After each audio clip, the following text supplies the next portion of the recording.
How did she get this in the beginning, and how does she keep acquiring it? You could walk into any convenience store and purchase your own thing without them checking your ID. Their long-term health impacts unknown. Concerned parents want to know how their kids are getting hold of vaping products. Along with the butterflies that come with the first day back in class, some parents are feeling stressed about their kids and vaping. They're speaking out to CBC News, frustrated that children are able to buy the products even though they're not legally old enough. Shannon Martin joins us live now from Queen and John. And Shannon, vapes seem to be everywhere these days.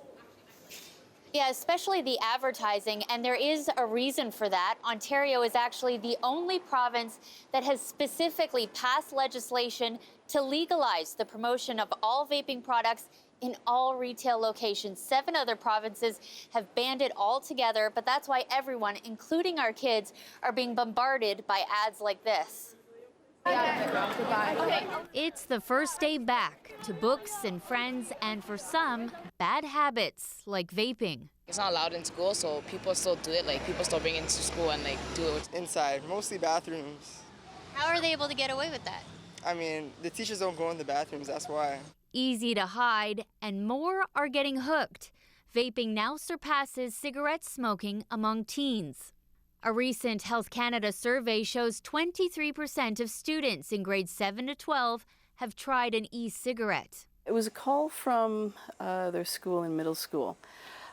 Principal had contacted us because some kids, some girls specifically, had acquired vape kits. Some were getting kits from older siblings, but there was a guy illegally selling them on the school property, and the school got the police involved on that. Jay Neville thought that'd be the end of it, but since then she's pulled 6 vape kits off her now 15-year-old daughter.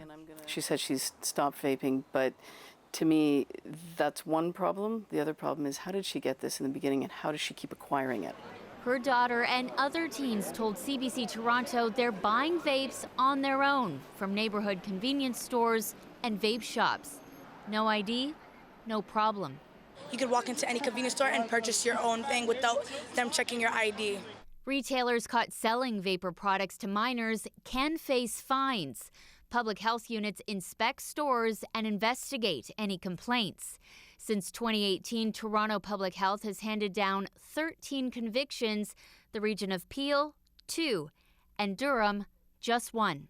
There has to be much more regulation. This top Toronto cardiologist says the original claim that vaping can help smokers quit cigarettes is unproven. Almost all vaping products have nicotine, and that's dangerous, especially to teens.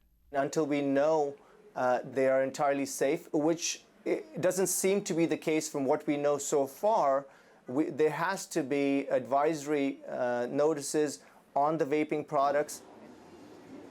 And Dwight, what we know about nicotine is that it can have a serious impact on young people. So we're talking about stunting brain growth, impacts on memory and concentration, but vaping is a relatively new thing. It's only been around for about 10 years. So all that long-term research is really just beginning now. Yeah, still unknown. So what, Shannon, is Health Canada saying about all of this? Well, Health Canada says it is moving quickly on proposed new regulations that they announced back in February, but they've been doing months of consultations, and that includes limiting things like advertising that we are seeing everywhere. But when we could see those changes, we don't know. Parents say it can't come soon enough. Thank you, Shannon.